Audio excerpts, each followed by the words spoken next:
Demônios e Fantasmas Sexuais. Uma performance da fantástica fábrica de chocolate.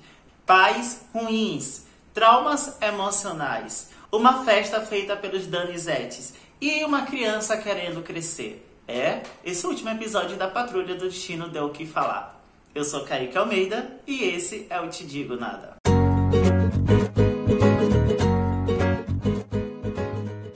O quarto episódio da segunda temporada de Patrulha do Destino, também chamado de Sex Patrol ou Patrulha do Sexo, ele inicia com um flashback mostrando a Dorothy, o Niles, junto com Danny, à rua. Lembram que ele tinha deixado ela lá naquele flashback de episódios passados, hein? É claro! Então aqui nós vemos como eles estavam lidando com isso. E principalmente com o fato de que a Dorothy, ela não era simplesmente uma moradora de Danny. Ela era uma prisioneira que Niles deixou lá, alegando que ele a estava protegendo e também ao mundo. Só que de uma certa maneira, isso acaba sendo uma via de mão dupla. Porque isso faz crescer a influência do candelabro sobre a Dorothy. Tô fodida! Voltando para o presente, os moradores de Danny, principalmente o Flex Mentalo e a Maura Corrupt, que são maravilhosos, eles voltam com todos os residentes de Danny. E eles aparecem lá na mansão da patrulha, em que eles tentam fazer uma forma com que o Danny volte. Lembram que o Danny foi quebrado pela Dorothy no episódio passado? Eles vêm falar que o Danny não era somente uma rua, um tijolo ou um espaço físico.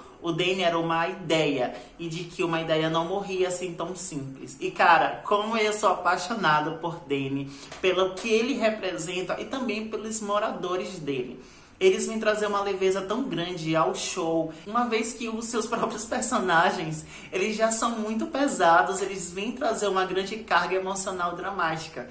E toda vez quando o Danny e os seus moradores aparecem, eles vêm trazer uma leveza tão grande e uma paz que é maravilhosa e é sempre muito bem-vinda. E uma das coisas que eu mais sou apaixonado pelo personagem do Danny é que ele vem representar muito a bondade e o amor, mostrando que, embora as pessoas sejam diferentes uma da outra, tá tudo bem você ser diferente. E que o Danny é um espaço em que essas pessoas podem se sentir amadas, acolhidas e terem a liberdade de ser quem elas são. Isso é incrível e eu adoro essa mensagem.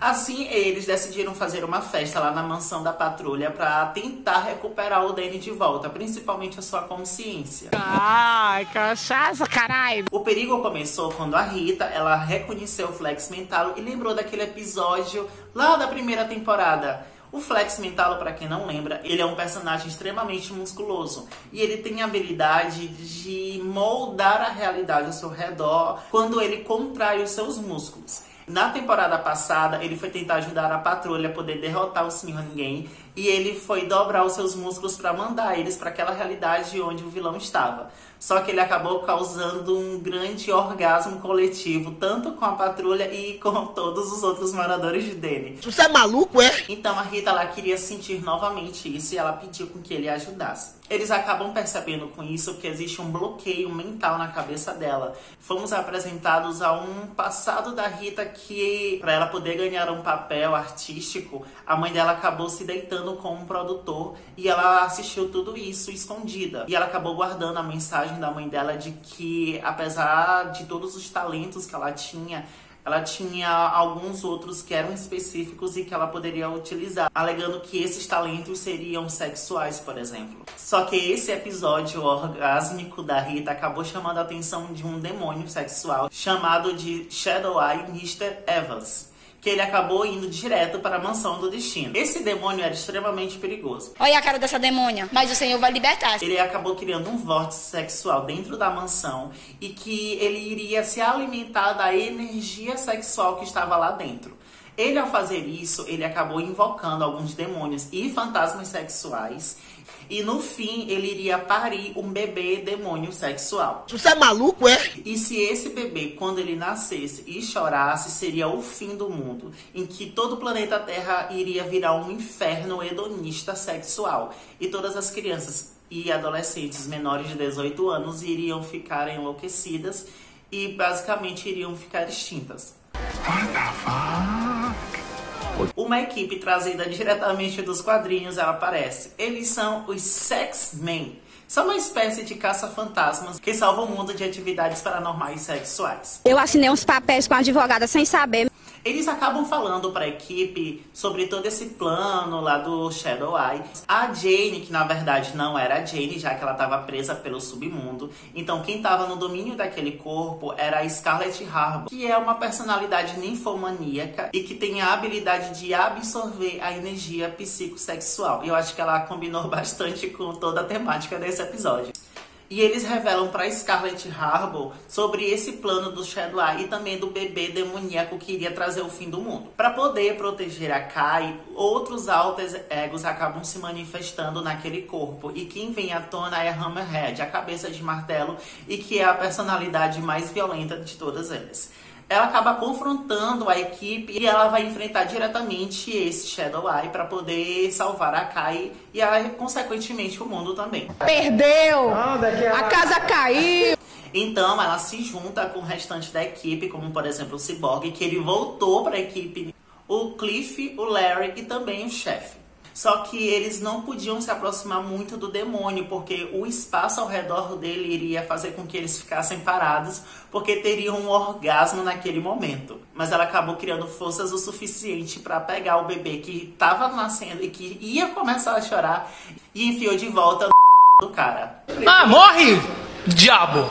É importante a gente também falar sobre a Dorothy nesse episódio, já que ela teve muito foco também. Nós já vimos lá no flashback do começo do episódio de que ela era uma prisioneira de Danny, apesar de não ter sido tratada como tal. E me dói muito ver o quanto ela é menosprezada pelos membros da equipe da patrulha e principalmente pelo seu pai, que embora ele tenha essa visão protetora sobre ela, mas ela é muito cuzão também. E lembrando que ela já estava se sentindo muito culpada por ter quebrado o Danny também. E por incrível que pareça, ela acabou recebendo o amor, o carinho e o acolhimento que ela precisava justamente dos moradores de Danny. Inclusive, ela acabou tendo uma performance musical, trazendo o contraste desse episódio totalmente sexual com a inocência de uma criança. Mas as horas foram passando e acabou chegando a hora dela ir para sua cama. E quando ela vai dormir, ela é atormentada mais uma vez por a voz do candelabro, que é aquela voz psicopata da cabeça dela. Lembra da influência do candelabro que estava crescendo sobre ela? Então, ele volta para fazer a voz do capeta na cabeça dela de novo e a manda voltar para a festa, para ela poder se divertir, e que apesar de ela ter mais de 100 anos de idade, ela ainda tinha o corpo de criança, mas ela podia sim estar em ambientes de adulto. E ela, quando vê toda aquela festa, toda a sacanagem acontecendo lá embaixo, as pessoas bebendo, se pegando, ela acaba percebendo de que talvez aquele não era um espaço adequado para ela. Não tem vergonha na cara não, isso é essa vergonha, isso é essa vergonha. Mas ela é confrontada mais uma vez pelo candelabro, que insiste que ela fica. E ele joga umas verdades na cara dela, dizendo que ela era de fato uma prisioneira em Danny. E ela questiona o Danny, que voltou a se comunicar com as pessoas ao seu redor. E ela pergunta para ele se ele a tratava como apenas uma amiga ou se era uma prisioneira. E agora fala, Miriam, cadê a tua voz? Ele confessa pra ela, ressentido, de que ele queria que fosse apenas sim uma amiga. E ela fica muito triste e magoada, não somente com o Danny, mas também com o pai dela. Inclusive, eu queria dar todos os meus parabéns para a atriz que faz a Dorothy, que é a Abigail Shapiro, que veio diretamente da Broadway para a série. Para fechar esse episódio, queria trazer algumas considerações gerais. O Vic, ele retornou para a Mansão do Destino, mais disposto a mudar e a cuidar de seus traumas. O Larry, ele continua se autodepreciando e ele, ao conversar com o Vic, ele percebe que talvez não seja ideal ele ficar na mansão por certo tempo e que talvez seja bom ele dar uma afastada para poder curar de seus traumas. O Cliff já era engraçado demais, puto. Agora ele, chapado, é a melhor pessoa do mundo. Eu tô muito doido, tô muito doido. E a Jane voltou ao seu posto de primária, pelo menos por hora. E aí? Vocês gostaram desse episódio? Pra mim foi o melhor episódio da temporada até agora. Eu me diverti demais, eu ri, eu chorei, eu me emocionei, foi maravilhoso. Se você gostou desse vídeo, dê aquele like maroto aqui embaixo. Não se esqueça de se inscrever no canal e de ativar o sininho para as notificações. Compartilhe ele com seus amigos, deixe um comentário aqui embaixo para eu poder ler e a gente discutir melhor sobre esse episódio. Me siga nas redes sociais que estão aqui embaixo. Eu sou Kaique Almeida e até mais!